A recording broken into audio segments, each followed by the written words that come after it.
I've grown through the years understanding the difference between a coach, a manager, a leader, a mentor, and a sponsor.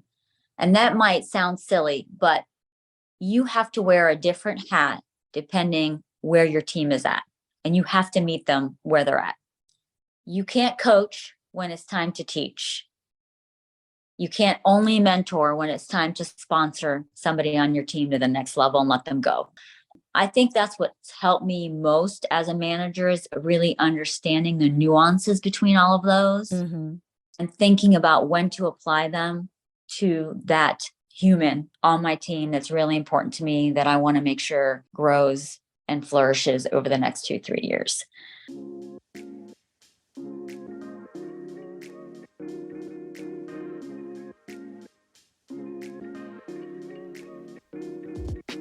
Welcome to Manager, a podcast about the experiences of people leaders and how we can enable them to lead engaged, healthy, and high-performing teams. I'm Kamaria Scott, your host, and I'm thrilled to have you join us as we learn, lead, and succeed together. Welcome to another episode of Manager. Sometimes you meet someone and you just know within a few minutes that they are a great people leader, and that is the case with my guest today. We met at a reception for a volunteer event that we both attended. And within a few minutes, we were looking at her team's strength reports and talking about how she helps them overcome their blind spots. So I'm excited to welcome Woody Walker to the show. Woody, welcome. Thank you so much. I'm very happy to be here. It's a pleasure. Would you tell the listeners a little bit about yourself?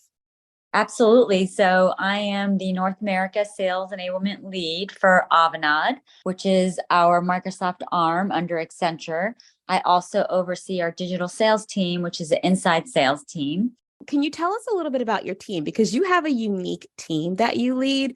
Absolutely. So my team is what we call our future leaders in sales, and we are digital sellers. My team consists of early talent professionals, and I have about 35 of them. And the goal is to really grow them in their sales talent, to grow them in their comfort level of knowing themselves, grow them in Microsoft technology, challenger sales selling, and a whole host of other things. We have about a 16-week program for them, but they usually join us right out of college. And then they stay in my program for 2 to 3 years and move on to a business development role at Avanade. So it's interesting that you talk so much about their growth and development, because that is, I would say, the common theme, or when I think about you, it is the word development and how you are constantly thinking of ways to help them grow, help them develop, help them grow into themselves as leaders. Could you just start with maybe what are some of the things that you've done thus far? So what are some of the techniques or tools that you're currently using just to help them in their personal development? Absolutely. And I'm using the same techniques with them that I enjoyed as a early talent professional as I grew into my field. So anything from Gallup strengths, which to me is very important because I don't want them to focus on their weaknesses. That's not going to catapult them where they need to be. I want them to really think about what their strengths are and put all of their energy into balancing those strengths. We don't want to overplay our strengths. We don't want to underplay our strengths. So that's the first one. The second one I like to call positive intelligence, where we do education on self-sabotage and really judging yourself and working on the imposter syndrome that comes, naturally with so many early talent professionals and tends to go away as you feel more comfortable. The third part we like to do is social styles, really understanding what your social style is and how you communicate, and also coworker social styles, client social styles, being able to very quickly pick up on that and tweak your communication to the person that you're working with or selling to so that it is a win-win conversation. It's interesting that the things that you mentioned are not necessarily technical skills, but really that whole person development. And I noticed that you're really very hands-on in helping them think about their development as whole people, as individuals who are working. Why is that so important to you? So if you look at Maslow's hierarchy, which you and I have discussed before, you've got that first level at the bottom of the triangle. It's all about safety, physical safety, and really feeling like you're in a place where you belong, and not getting up in the morning and feeling threatened. So to me, that's really the most important piece of engaging in a company and being able to learn. If you don't feel comfortable that your boss has your back or the company has your back and that you're safe in that environment, it's really hard to go up that Maslow's hierarchy. So for me, I always start with mental health, well-being. You are safe here. You are not going to lose your job. I am committing to you to grow you for the next couple of years. You can call me anytime you need something. You are not alone. You are on a diverse team. You're on a team that believes in equity. Those to me are the building blocks of learning. Then on top of that, you layer some of the soft skills training that you and I talked about. Then you can layer on the technical skills and the certifications and so on and so on. But very much like Maslow's hierarchy, I do think you need to start with the bottom pyramid. Can you see the impact that has on your team? So when you're looking at that approach and you're sort of evaluating, does this work? Is it something that I think is worth the investment of time? How do you know that it's working for you and it's working for them too? I see a huge change in them in 90 days and then another big jump 6 months into their role. Mm-hmm. I've had a couple of employees come to me and say, when I started this job, I had imposter syndrome so bad. And now I kind of feel like I can do anything. And it's because I've learned who I am and I know what my strengths are. And I feel really good about what I'm contributing. That also comes with finding a purpose and a passion. And, we are sales development reps in these roles. And sometimes we have to do very repetitive things, but I try to find a purpose and passion for every single one of my employees. So if someone says, I love teaching about well-being, great, you're going to teach that every single month of the team. I love sustainability. Okay, you're now responsible for the sustainability volunteer items for our team. I love talking about mental health and ensuring that I'm sharing my story, etc. So I'm always trying to make sure that everybody has some kind of passion and purpose, which allows them to come to work every day feeling like they're contributing something that is very important to them, as well as their regular day job. I'm watching them develop in 90 days and then 6 months and 9 months, and I can see big jumps of development and a lot of that fear and imposter syndrome going away.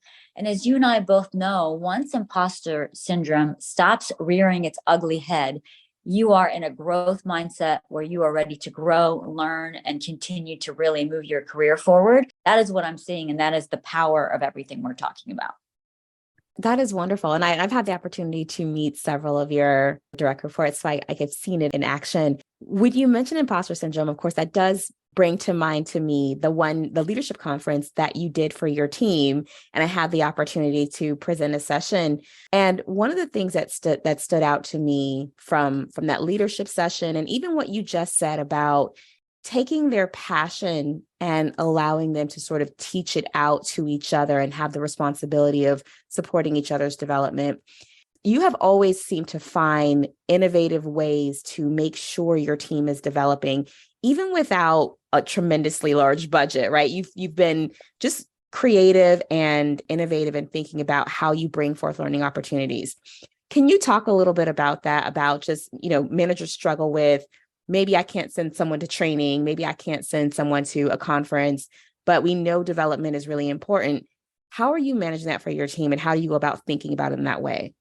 Actually, the Leadership Summit is a great example. We did that with zero budget, actually. We are in a wonderful time right now where there is nothing that you cannot access for free. I mean, Harvard's happiness course is free, and it's one of the best courses. And I think it's like 15 hours, and it's just an amazing course that every person should take, and it's of no cost. So I don't think you need a large budget to make career development happen. So our leadership summit was something we did virtually at no cost. We made it fun. We had somebody do a cooking segment so that everybody was engaged and feeling like they could get up and have fun in their kitchen. We loved your imposter syndrome segment. It was the favorite of everyone. I had a couple of my team members present things that they were passionate about and really just focus on leadership. And I think when you involve everybody and let everyone collaborate and spend time just sharing intimate stories about their lives, we do that during the cooking portion, which Tanisha led. She is a fabulous, talented cook. I think it makes a summit fun and memorable and educational. And so I think we can do that as managers all the time. We don't need to send someone to a conference and spend $5,000. We don't need to send someone to a course that costs $1,000 a day.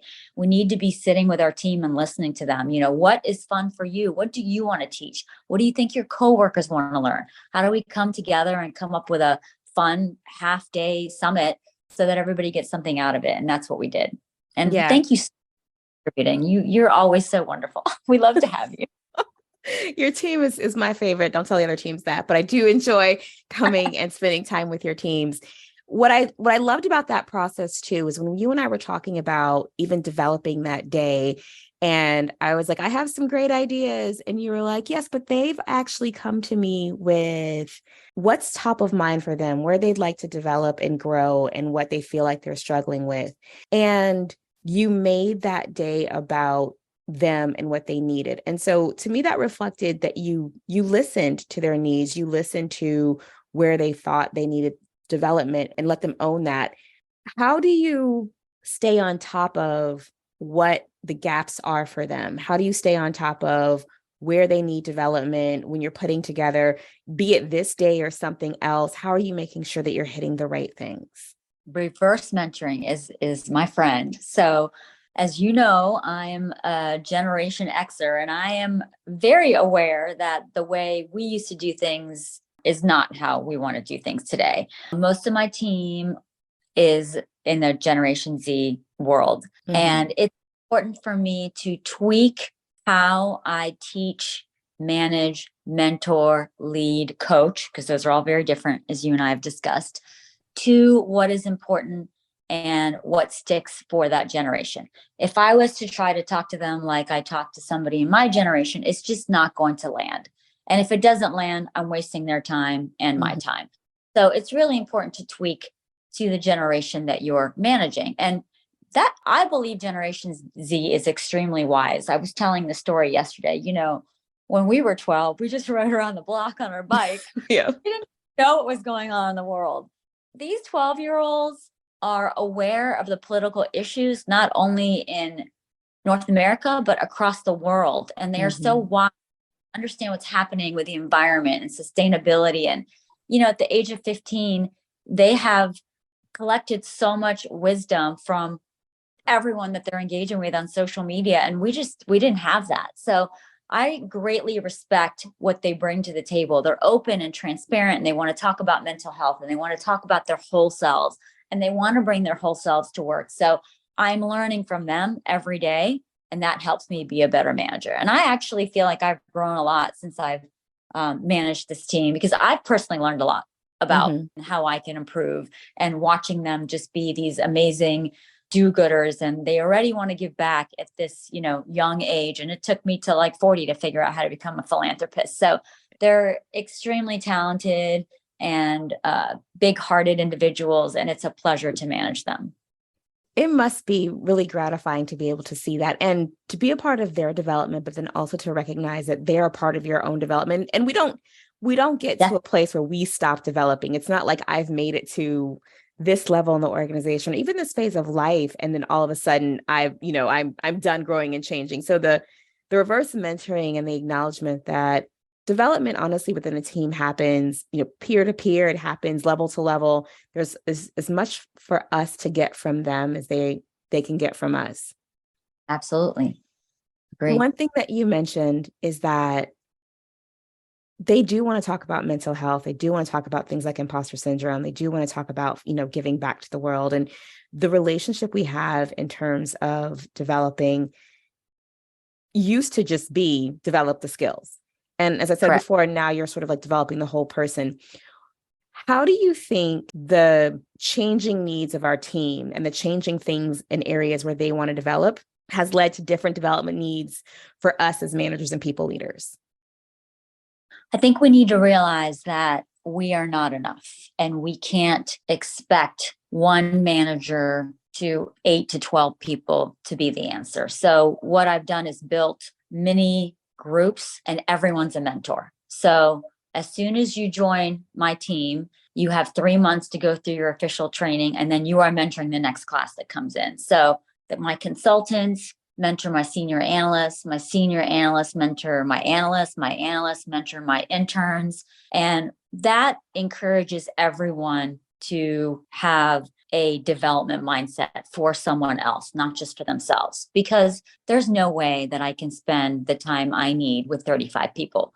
But if I'm showing how it's done and showing the behavior I want on my team and showing empathy and how I help grow 2, 3 people, they then copy me and they take that to their mentor program, right? Mm-hmm. And now all of you have this group of 35 people all growing together and all learning how to coach and mentor and be sponsors for each other and celebrating each other's wins and listening to each other's stories and being, mental health support systems, encouraging well-being. Like, I love when we're on a chat and someone's like, did everybody book their PTO?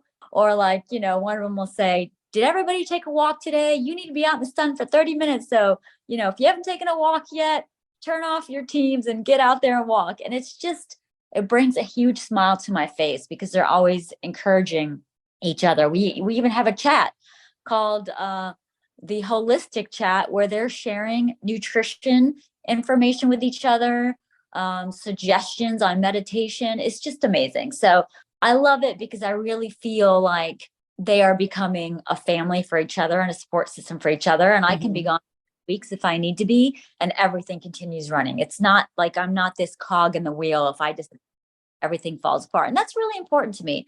I don't want to be someone that can break what I've built if I have to walk away for a couple of weeks. Well, there are going to be people who are going to hear this and go, that sounds amazing. How do I do that? So can you just share a little bit about how do you get them ready to mentor someone else, or to just even have that responsibility for being someone else's peer coach, peer counselor, peer developer? Can you share a little bit about what that's like? Absolutely. So we do teach them how to mentor. We have documentation that they follow. So for example, you do need to set some boundaries, right? So as a mentor, I need to ask my mentee, hey, we're going to meet once a week for 30 minutes. What do you want to get out of this? Okay, what do I want to get out of this? What can I teach you? What can I not teach you? And just make sure that you've set those parameters for that mentoring. You don't want to just get on the phone and talk about nothing for half an hour because that's not mentoring. So we do have a little program, how to mentor, how to be an effective mentee. That's also important. If you don't show up to your meetings prepared, you don't come with what you need, you're not really engaging, then you're not an effective mentee, and that's not healthy either. So we train them on how to be a mentor, how to be an effective mentee, and we check in. Also, some of it is just going to be, it's okay if it's not perfect, right? Some of it's just going to be natural growth. Maybe you're not the best first go round. So you're mentoring an intern and you're not the best you could be, but then you now grow and now you're mentoring an analyst and you're a lot better than you were the first time around. So they do get multiple chances to mentor. So by the time they've graduated my program, they've mentored about 4 to 5 people. And I do believe at that point, they would be very strong mentors as they're moving forward. And I encourage them to continue doing this for the rest of their career because mentees and sponsors have changed my life. Yes. And teaching them that we have to give back in any way we can. Sometimes you can't give back by donating dollars to a fund, but you can find 4 or 5 people that are following the path you're in and share your story and be there for them when they have a couple of questions that they deem silly and they don't want to ask somebody else, right? Or just be there to listen when they've had a bad day. So that's how we do it. What's so interesting about that is there's 2 things that really just jump out to me about what you shared. One is that, a lot of times when we think about developing leaders, it's almost like you have to get to this phase in your career where you're just a doer. And then this switch flips and all of a sudden it's like, now learn to be a leader. But you really are giving them leadership development from the very beginning, because the ability to coach and mentor and guide other people is almost the epitome of what we say good leadership is. But so many people go through their careers first thinking about themselves, and then they struggle with the switch to becoming an official manager because now they've got to think about, how do I help other people? But you're starting them off from the beginning with that mindset and with that skill set of how to be of service to others, which I think is amazing. And do you know what the number one reason for happiness is? Tell me. Being of service to others. Yes. And their program is their favorite. You should see them beaming when they're done making a difference in somebody else's life. Oh, They love it. This is their favorite part. You know, when I say, hey, who wants to mentor an intern? You're like 35 people responding. I'll take two. It just feels so good to help other people. And happiness is a big part of what I want on my team. I don't want them just engaged and working hard and being productive. I want them happy. And it might sound silly to believe that's really important to them. I don't think it's silly at all, because even when you look at, what Gallup tells us about engagement and the state of the workplace, there's a lot of maybe discontentment in work in general globally, especially post-pandemic. And so taking the time to be deliberate about, but are they happy during the work? Is this an environment where they feel safe, where they feel like they can grow, where yes, we are selling, we are learning, we are doing the things that the organization needs of us, but we're also creating this atmosphere where we truly enjoy one another. And what you've always been able to do is make it everyone's responsibility. And what you said about, it's not 8-1 in developing. In all of the sessions, or a lot of the years that I've been working with managers, development has been something that's been almost scary, or something that they've really struggled with, because it's like, how do I personally develop all of these people? What am I supposed to do to help them grow? But you've made it almost like it's a collective team responsibility. I enable it. I ensure that it happens, but I don't take on the responsibility myself for each person. I teach them to be responsible for themselves. As you said, how can managers adopt that mindset? So how would you encourage them to think about development, to kind of put in place what you've put in place? It's all about ensuring the team can thrive without you. If as a manager, you don't check your ego and you feel like, oh, I did this, and when I'm here, everything works great, and when I'm not, look, it's falling apart, that's the wrong mindset. The mind to be, I built something and I can walk away and it will continue to grow and thrive without me, because I've done the work to plant the seeds with everybody else. And that's really the most important part, right? I want to be able to look back and say, all these amazing leaders don't need me anymore, and now they're amazing leaders for other people. To me, that is the most gratifying part. I've seen that in you in person, just watching them thrive and grow on their own. I want to switch gears just a little bit. There are things that we focus on today that we didn't have to focus on in the past. And there's ways that we have to show up in thinking about their development that maybe we didn't have to before. What are some of the challenges that you think we face today as managers trying to help our teams develop, or even as our role in developers to them? I am going to take the remote work view on this, because my team is fully remote and a lot of teams are hybrid. And what I'm seeing them miss that we did not have to do 4 years ago is have them find friendship. You know how they say, if you have a best friend at work, you're so much happier. I take it as my responsibility to help them find each other and help them become best friends. So we do something called Culture Keepers, and Tanisha, who is my strongest coach, leads these.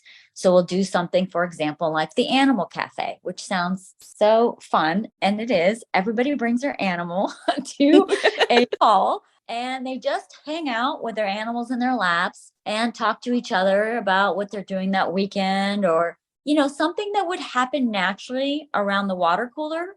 But now we don't have water coolers anymore. So how do you recreate a virtual water cooler? And it's voluntary. Sometimes 5 people show up. She does it every week. Sometimes 12 people show up. Sometimes I see like 25 people in her cafe. And I'm like, wow, we are having a fun conversation today. It puts a smile on my face, because I can see where they are building relationships with each other and they're finding their best friend, and it gets them up in the morning, right? Like if I know I'm going to go have a fun chat with my team members or a couple people that I really like while I'm working during my break, during my lunch break, it makes me excited. And it's hard when you're getting up and you're just moving from your bed to the kitchen to the living room, and that's where Yeah. you are all.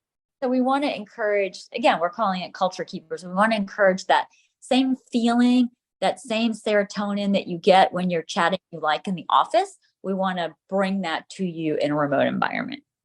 I love that. And I know people are going to be like, I'm going to try that. The culture keepers, do they get to come up with their own cultural elements or that come from someplace? How did that come into existence? So I have multiple people doing this, right? So Tanisha is one, Sammy's another. She hosts like happy hours and, after hours once in a while just to bring everybody together. So everybody comes up with what they feel would be fun. I do believe they ask each other and come up with fun Jeopardy games and all kinds of creative ideas that I would never be able to come up with. So I really allow them to take that and make that their own. So yes, they are responsible for coming up with a culture keeper theme and executing it. They're gathering feedback and that it's successful and makes people happy, and it's growing relationships on our team. That is wonderful. So great, because I can tell there's a closeness on your team that many people are still trying to figure out how to do that virtually and how to adjust to the new hybrid environments. The fact that your team comes up, not only owns it, but comes up with it on their own. And I feel like I do have to ask you about that, because one of the things I do see in your team is that there is a lot of self-ownership. Did you select for that? Did you grow that? Did you nurture that? How did you get to a place where it's like they do take ownership for, I know you have a chief happiness officer. How do you get to that level of self-ownership? I think that's something that's organic, right? So when I am, hey, what is your passion? What do you want to own? What do what makes you get out of bed every morning and you want to just share it with the whole world? When they get to pick something that is a topic of their choice, that's when they self-motivate. So I like doled out those titles to people and they didn't really want them. I think you would see completely different behavior, but they're kind of in their own department and their own future. And these engagements and these creative ideas are coming from them, not me. As a manager, I think we need to realize how much talent and creativity is on our teams and stop trying to have the answers. I think the answers are on your team. Let them come up with these answers and give them the leeway to come to you and say, I want, and by the way, I never say no. I have not said no to a single suggestion they've come to me with. So in some cases, it will just kind of go away on its own because it didn't work and I don't have to say anything. They just realize it's not clicking. And in other cases, it's amazing and it clicks and everybody loves it. But if somebody comes to me with an idea, I always say, absolutely, go make it happen. I can't wait to join. That's my answer. Because until somebody tries it, I don't know if it's going to work. So why would I naysay it? So I think that helps us kind of be an innovative team, an engaged team, a happy team, a productive team, a self-starting team, a self-motivated team, all of the things that you and I want to see on our team as managers, right? Mm-hmm. And isn't that the epitome of psychological safety? Giving people the opportunity to try something and saying, and listen, it might work, it might not work, but we don't know until you try it. And it takes away that fear of failure because they know that you're going to give them the opportunity to figure out if it's working, and they can stop it if it doesn't work, or they can iterate it to make it better. But a lot of times when we talk about lack of psychological safety, it manifests in lack of willing to take risks, lack of willing to try something new, because if it's wrong, I think, someone's going to punish me or there'll be a negative consequence. So the fact that you even give them the opportunity to say, try it, figure it out. It might work, it might not work, is really what, to me, is the foundation of giving them psychological safety that will stay with them. Absolutely. I also say we're not neurosurgeons. No one's going to die. Right. That's going to blow anything up. Please be innovative, be creative, be fearless, have a growth mindset. I love that. I have like one or two last questions. One is you have a sales team. And one thing I do know about salespeople is that their time is valuable. It's probably one of the only professions where we absolutely quantify the hours they spend on their activities. Absolutely. Is it worth the investment? Do you think it's worth the investment of time? Because some of this does take them away from, selling activities, the culture building, the mentoring. Is there an ROI to speak of that makes it say it's worth it that they're spending this amount of time just on the development, on themselves, on the leadership development day that you had? Absolutely. I mean, neuroscience has shown us over and over again that you need to take breaks to be super productive. Yeah, you can try to work 7 hours a day and focus and try to hit the phones and send emails. But you know what? You are not as effective and efficient on your seventh hour as you are in that first hour without taking a break. So I truly believe that taking a break will allow you to be even more productive and more focused when you get back. So I strongly believe that what we are doing, all of these extracurricular activities are making them more productive, and it's in the numbers. The amount of promotions that I've seen from my team in the short year and a half, there's been 8 promoted. The numbers in the pipeline are very healthy. Everyone enjoys working with my team. I hear over and over again how passionate they are, how they really engage with our customers. They are excited to be on calls with our customers. They are excited to help any and everyone that comes to them. I've always received extremely positive feedback on my team, their level of customer service and their level of commitment to our clients. And I do believe it's because I allow them to take fun breaks that they've created. To me, the most important thing is we spend so much time at work. Yeah. We can't just say, oh, I'm going to be happy after hours, but for 8 hours a day, I'm going to be miserable and just get through this. No, there's no reason why we can't be happy at work and at home and really pump up our productivity everywhere we are. And then you just feel so much more satisfied with your life because you're happy in all aspects of your life and not just one. You don't need a vacation from your job. So that's really what I'm aiming for. And that's my goal. And to answer your question, I do believe there's a huge ROI in what we're doing. And I have seen it and I have heard it from multiple executives. Thank you for sharing that. I think we always need to hear it is worth it to take these breaks, to let people spend time with each other. It is one of the things that we've lost from traditional, we're in the same place work environment, is the ability to kind of stop and chat and stand over the cubicle. And it's gotten sort of very transactional. So your focus on that is honestly just very inspirational. So just as a last question, is there anything else you might share with managers or people leaders who are trying to think about how they develop their teams and how they help them grow and even how they, focus on their cultures? The last thing I would say that I think I've learned a lot, I've grown through the years understanding the difference between a coach, a manager, a leader, a mentor, and a sponsor. And that might sound silly, but you have to wear a different hat depending where your team is at. And you have to meet them where they're at. You can't coach when it's time to teach. You can't only mentor when it's time to sponsor somebody on your team to the next level and let them go.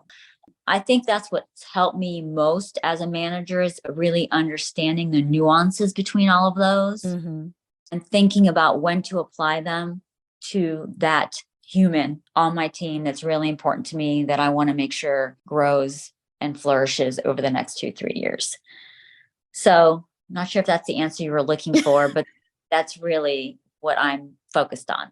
Yeah, no, I think that did answer the question because part of the role and part of developing people and working with our teams is consistently scanning the environment and knowing how we have to show up to move it forward, to help them get to whatever that next phase is. And it requires different tools from our toolkit. So I think the awareness that we have to have of when do I do these things? When am I more hands off and when do I let them fly by themselves is really important.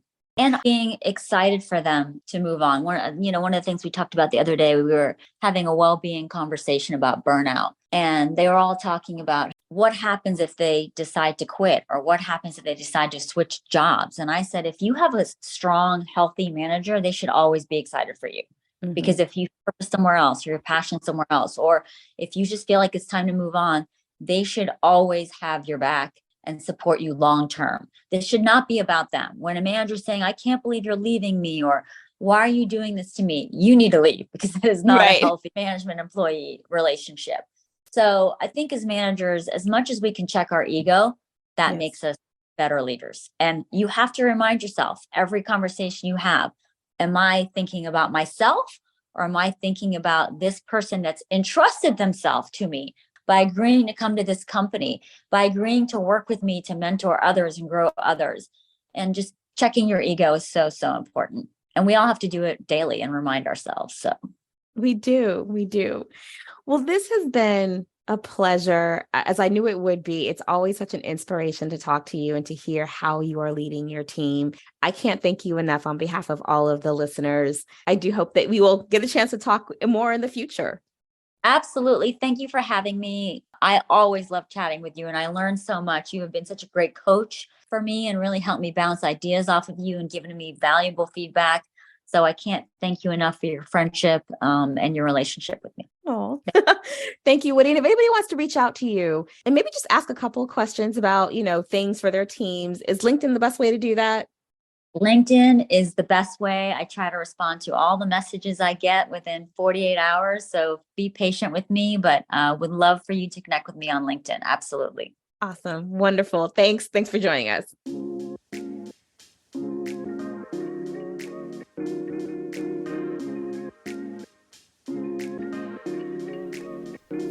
To all of you listening, thanks for hanging out with us. I hope you enjoyed the conversation. If there's a manager in your community who you think might also enjoy it, please feel free to share the episode. I hope it encourages you to take care of yourselves and each other. We'll see you next time on Manager to Manager.